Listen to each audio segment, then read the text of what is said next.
Good morning, folks, and good afternoon, depending on when you're tuning in to Guitar Talk. I'm Mike Higgins. I'm your host today, and this is a show about guitars and music and musicians. We love old guitars, we love new guitars, and all sorts of different music, and we love to share some different experiences and artists with you on the program. And that makes today's episode very special and exciting for me. We have two guests today, so you get double your value. How's that? We have a Grammy-nominated recording engineer with us and his son, who is extremely talented as a singer. They've got a lot of great original music, and he has recorded and produced artists like the Fabulous Thunderbirds, Billy Price and Otis Clay, Jay McShann, John Hammond. My two favorite guitar players probably on the planet, the great Ron Murray, who you have seen here on the show, and Duke Robillard, who needs no introduction. And him and his son Jesse have been tearing up stages around Rhode Island when he's not recording world-famous musicians. So today I give you Jack Gauthier and Jesse Gauthier, and they are the Jesse Liam Band. Welcome aboard, guys. Glad you're with us. Thank you, Mike. You're welcome. So tell me, how long have you been doing the duo? Like 10 years now. 10 years. Yeah, 10 years. So he was even younger than he looks then when we started. How many gigs do you do on average, you say, in the course of a month? Well, I mean, I guess if you look at spread over time, but I mean, probably in the winter time, you know how it is. I mean, we probably at least every weekend. Yeah. Oh, so you're playing pretty regularly. Oh yeah. Oh, that's fantastic. In the summertime, you know, the like whole every summer day, pretty season, much. we had probably between our band and duo gigs, we must have had 50 gigs this summer. But how we started was, of course, he would always be playing, because with his background in music, and he'd always be playing around the house. Yep. Whether it be he'd play records or CDs or playing guitar, and then I would just absorb it all, because I just loved it, no matter what he was playing. And every once in a while I'd start hearing him singing the song, like in the next room or whatever, and I just knew he always had really just voice, yeah. I mean, it was just always right on. And then we went to open mics about like 10 years ago, or a little bit less. Yeah, it was or started more, where we would put songs together for like Christmas time or a holiday. So let's do a couple for the family, you know. Absolutely. And I remember the first time he would like sing behind a chair or something, you know, he'd be so shy. And but it became something that we just really enjoyed, and I said, well, let's try open mics, Yep. you know. And then all of a sudden, the people at the open mic said, well, would you like a gig? And that's kind of how it started, really. And that's how it should start, don't you agree? Yeah. I mean, I think the open mic is probably the last vestige of hope for the up-and-coming musician, and it does just what it's supposed to do. It builds your confidence in front of an audience. Absolutely right. You can try the songs and measure and see how they're getting received, and I You just learn think a it's a lot, too. fantastic thing to do, whether you're still in high school or if you're a 70-year-old guy who decided to take up folk music. I think the open mic's a terrific way to get your toes in the water. You know? Yeah. You learn That's a from other great people thing. too, like which type of music works. Not just when you perform at the open mic. You see a lot of other acts. So you've been able to grow up seeing some of the finest musicians in the world. Yeah. And you've had some wonderful experiences listening and absorbing all of that. How is it, how do you like working directly with your dad? Oh, it's a blast, as you can imagine. That's I mean, great. of course, like with any music partnership, there's disagreements, or you know how it is. But no, I learn a lot. They're creative. Yes, they're disagreements. creative. They're That's always right. positive. That's But right. I've always learned a lot of. I mean, how can you not with his background? Absolutely. I'm very So, blessed. when you're coming up with a new song, for example, how do you approach new material? Does he write some lyrics and you come up with some chord work, or the other way That's around? pretty much it.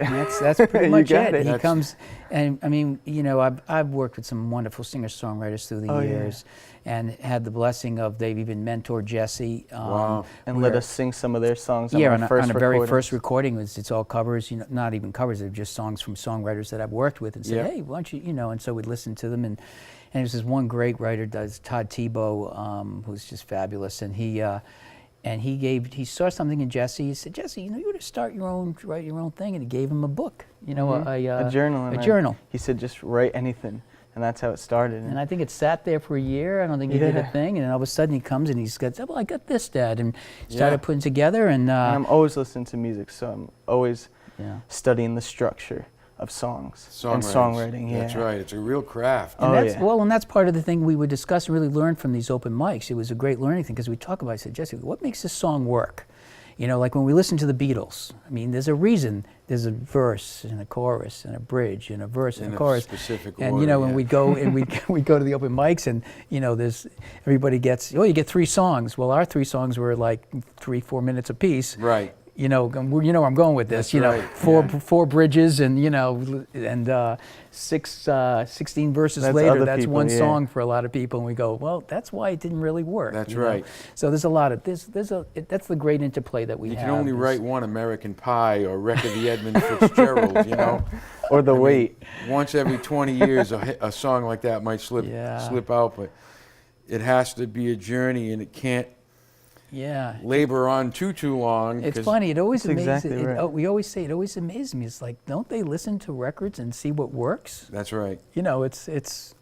Well, I guess everybody has their own individual approach, but we Absolutely. like the format that makes people. We look for what people respond to. Which I guess would bring me to my next question. I mean, you've seen all the changes in the music industry that we've gone through in the last 25 years. Everything from how music is delivered and purchased now, to what people are listening to. So where do you think singer-songwriters fit into this whole thing? I mean, obviously the 70s, we had the heyday of that, with James Taylor coming up and all those great folk rock kind of people that started to write their own material. I don't see as much of that squeezing to the front. Actually, country music is kind of like the last straw, I guess. But even though it's kind of evolving into like a pop country, what's popular out there, it's kind of like the last place where a lot of people are expressing how they write their own songs. It seems to be the final frontier too for music retail. I mean, they say they still sell CDs. I think through the South they sell a lot of CDs still. Yeah, they definitely do. But I have to say that Jesse's turned me on to music, which is the great interplay between us. That of course he knows all the old records, that I've played for him, everything through the years. But he turns me on to things that honestly I love as much as songs I grew up, the singer-songwriters that I grew up with, and I love the new production. Because it's a combination, it keeps me kind of hip to what's going on, and it's a combination of the organic production, which of course I've been doing forever, analog, as well as you can tell there's beats going on, and there's electronics, and we try to incorporate that into what we do as well. And I mean, if there's any kind of go back and forth, that's what it's kind of about, like his melding of what he likes and what I like, and in some ways we kind of developed a little bit of our own thing. And it's not always country, so. Even though country is kind of like where the singer-songwriters are, I think because of the change in music, people, even popular music, are looking for a change, not just the same formula. And they're trying to push boundaries and write their own music as well. I found it's just really a shame it doesn't get on the radio. It is. Stuff that we've I mean, I know, to, the stuff with the big imagery gets the, most of the media attention. I mean, it's sex with a beat. I mean, there's not a lot of it I can identify with. Every once in a while I'll hear something, but as you say, with country music, I still hear some real voices, some real writers and talent in the production. I mean, obviously, Nashville, that's production capital of the world, I mean. Yeah. They're starting to get a little too slick though now too. It's something how they even the last few years, just to listen to regular country radio is like just turning me off more. It's hard to hear any real country. Well, that's it. When I think of country, I like Merle Haggard. I like Buck the real Owens, stuff. I'm a huge Buck Owens fan. And I love the '70s country rock. Yeah. Because I hear real twangy guitars and 3 and 4 guys singing harmony, or 3 or 4 girls, and it's a really organic kind of well, thing. even the era of Clint Black and those, That was great. which was great music, is like, Yeah. it's just gotten away from that, Yeah. and it's just become very kind of even more pop oriented. But, there's so many avenues. It's just how do the normal person get turned on to it? I mean, Right. and I have another son, Jake, that's a little older, it's into music certainly in the same way, and they discover music. But, the average person when we were growing up, they would discover music from the radio. And you heard everything. And that's the thing, is now they have to really dig for it, where before you just would casually say, what is that on Right. the radio? And it would bring you down that rabbit hole of finding all the different things. And now it's too bad that people just aren't exposed to how much good music is still out there. That's the thing. They don't even get to make a choice. They don't. But it can be fun. You can make your own, it's fun to even dive in. I know like the usual person will probably just turn on the radio.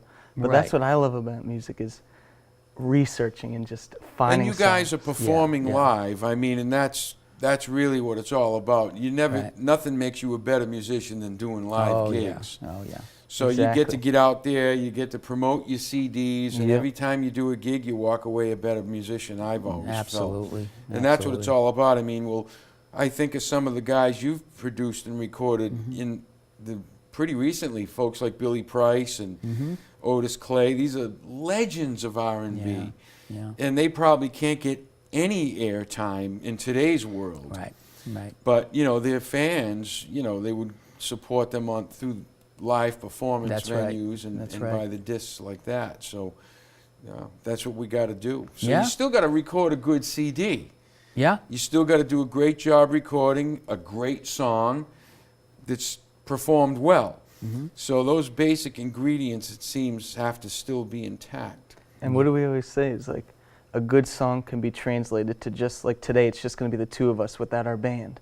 Yes. A good song can be translated to just a guitar. Yeah, if vocals. it can't be, that's our kind of a benchmark. If it can't, then you can add all the bells and whistles on acoustic guitar and vocals. If you can't sit on a chair and play me a song, I think you got work to do. I tell everybody that.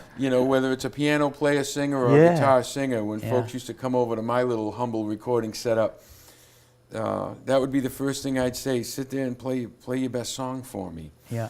And if they couldn't, I'd be, well, you got a little more work to do and get it ready. So having said that, what would you like to do first today? We get 3, you said? No, 1. Well, 2. 2. Okay. We'll do the 2 ones from our record, our newest record, which is called So Much More. So Much More, folks. And we can find that on iTunes, Amazon. On iTunes, all the familiar sites. And at our shows. And at our shows. Great. Well, let's do one song right now, and then we'll chat some more. Cool. Great. All right, guys. Do it up. Excellent. Thanks, Mike. This is called Yeah, Yeah, Dance. So everybody at home, get up off your seats and dance with us.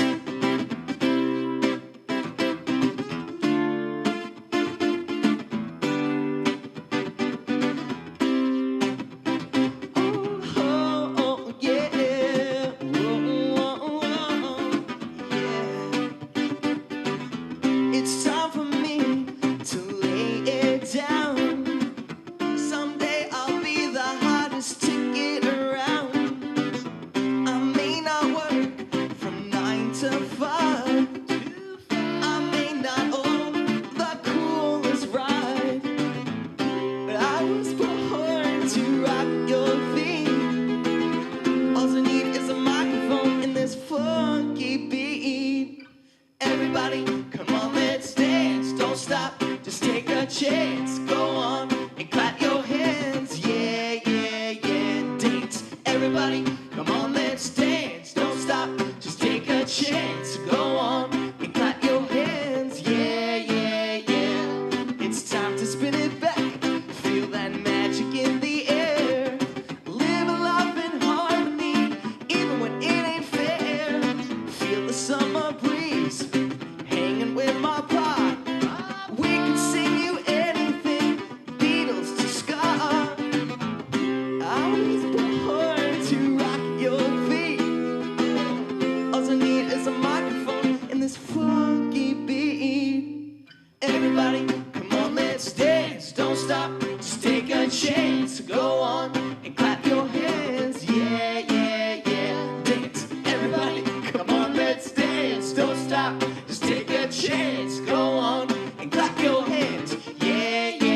summertime.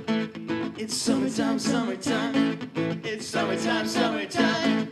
Summertime, summertime.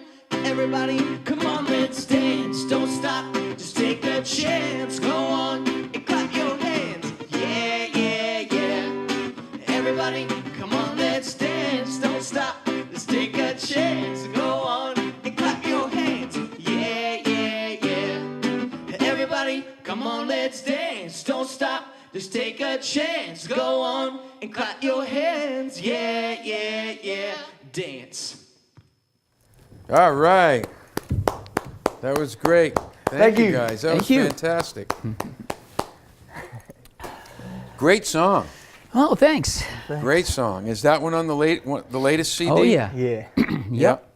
That one kind of mixes, like we were saying, the organic with some kind of electronic percussion Yeah, and we stuff. collaborate too. Like Yeah. that was also Jesse had the certainly the whole form of the song, but I always help him tweak the lyrics and whatnot, and Yep. and I come up with most of the arrangements for the chords. But we work with a great friend of mine, Pete Francis, who is in a band Dispatch. I don't know if you've heard of them, but they're very, very popular independent band, and he had a great engineer, kind of like beat master kind of guy, and we incorporated the. His, just when you hear it, you'll hear it. But Yeah. it's a combination of, I play mandolin as well. So there's even mandolin on a pop tune. How many times does that happen? When's the next gig? Where can folks hear you? Oh, let's see. In Rhode Island, we're playing a lot. Well, I might as well give them the website, which is jesseliam.com. JesseLiam.com, folks. You want to go there. I'm not sure when this Find is out when the edited. jobs are. Yeah. Yeah, that's we have fantastic. One this weekend.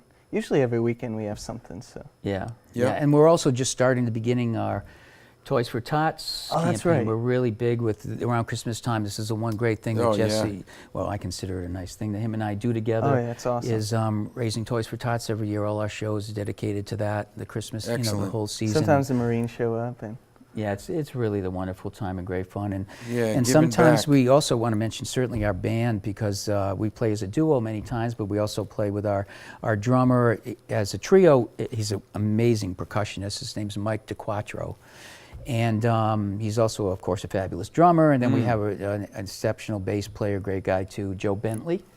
And we just go out as a quartet, and Yeah. it's great. It's really, really great stuff. They're fabulous musicians. I mean, I'm blessed to kind of. Well, you would have know. those- You're around the best all the time. Yeah, So yeah. that's wonderful. And Duke's played on every record I've done. Oh, yeah. He's at least played on one of the songs on every record. For those Yeah. few of you on the planet who don't know who Duke is, that's Duke Robillard, my friends. And Yeah. Oh, yeah. he's one of the greatest guitarists in the country. And you're his manager, aren't you? Yes, that's right. Yeah. Yep. I mean, we talked about it today. It's so interesting that we both really got to meet him the same way Yeah. through this little Through guitar ad. lessons. an Through ad in the guitar paper. lessons, this little ad in the old Providence Eagle.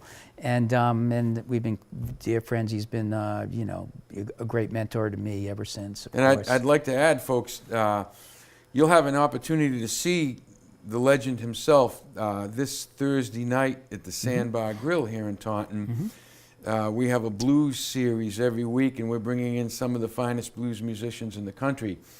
And I mean, to Duke's think gonna about it, be like in. the next week he leaves for Europe to do a tour of 2 weeks of Europe, and we get to see him at the And we get to Sandbar, see him right here. So come out and support live acts like the Jesse Liam Band and Duke's Band and all these other groups, because these guys do a lot of work to bring you a live show.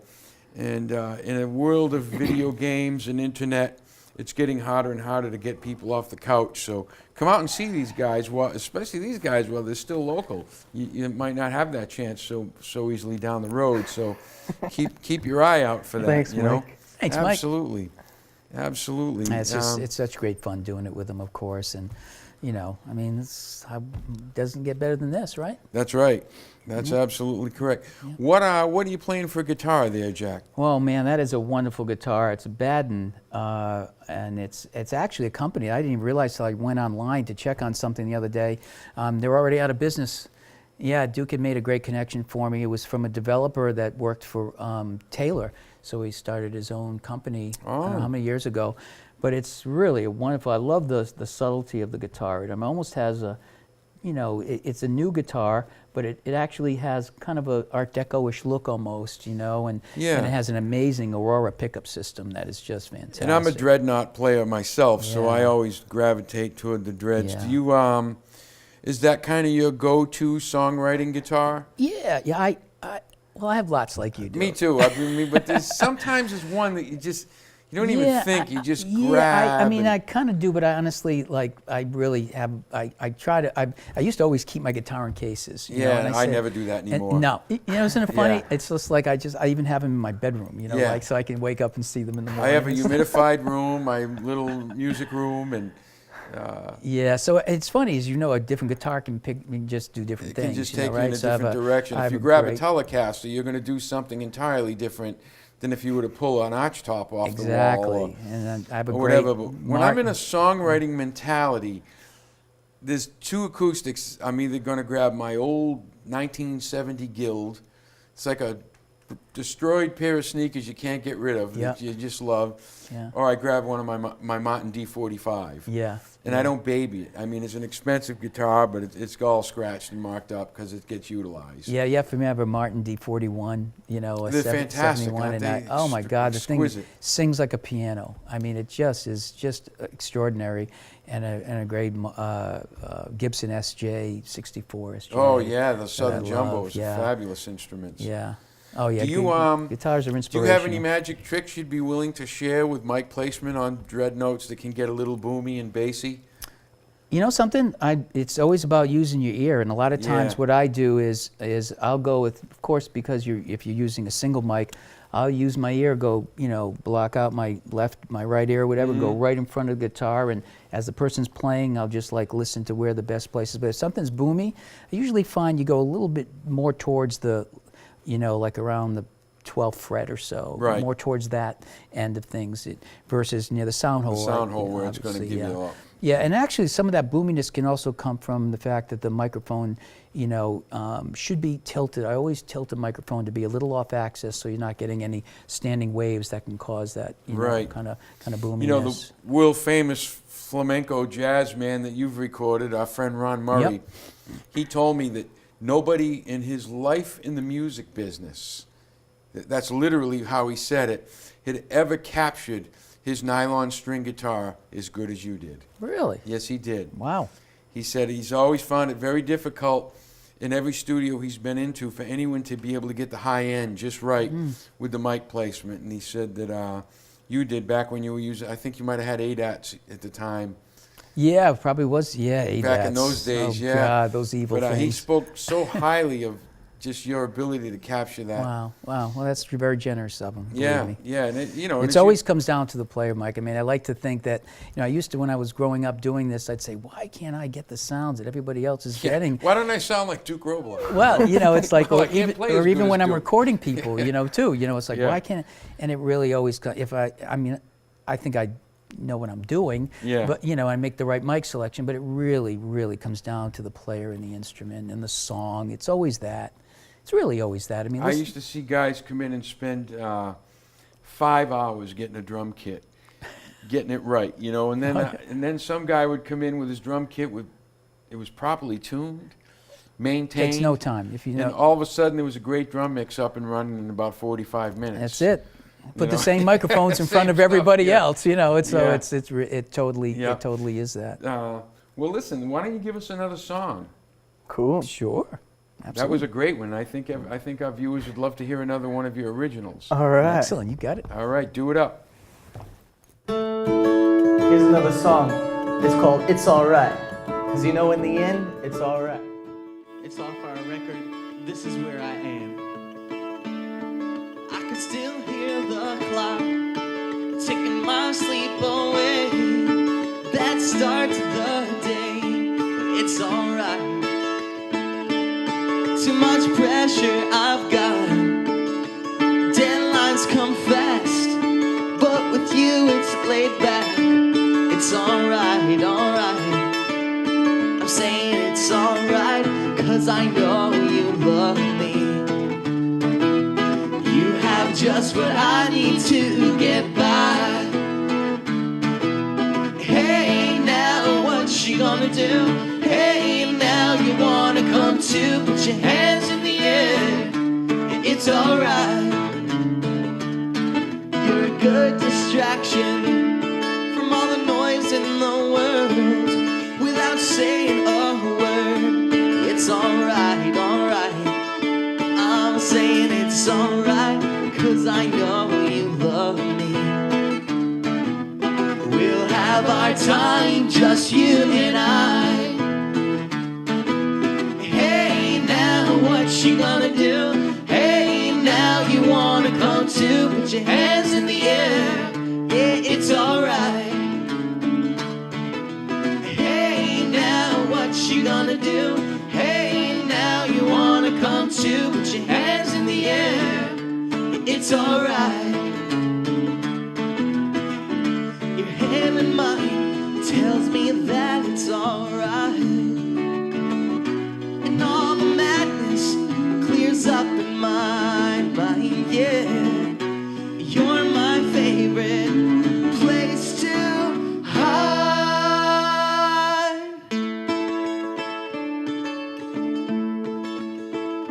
The night is young, won't you come along? And we'll sing, hey now, what you gonna do? Hey now, you wanna come too? Put your hands in the air. It's alright. Hey now, what you gonna do? Hey now, you wanna come too? Put your hands in the air. It's alright. Yeah, yeah. Hey now, what you gonna do? Hey now, you wanna come too? Put your hands in the air. I'm talking to you at home. It's alright. It's alright. Put those hands up. It's alright. It's alright, yeah. Thank you. It was also co-written by Greg Lato, singer-songwriter. Yeah, we get to work with a lot of cool people. There's a lot of talent in the small state of Rhode Island, and even Massachusetts as well. Thanks again, Mike, for having us. This one's called Start Living Tonight. When you're with the ones that you love the most, they never let you feel up against the ropes. Not like the ones who stop and stare, make you feel wrong just for being there. Really, you're just moving and you're having fun. You got no worries right now, the night is young. What you gonna say that I haven't heard? Shake me to the ground. I've learned that they'll move on. So start living tonight like you know you're right. We're gonna bring it tonight and get up and go. You listen when I say that they'll move on. They'll find another right and say that it's wrong. It's why we have the friendships that we make, the strongest link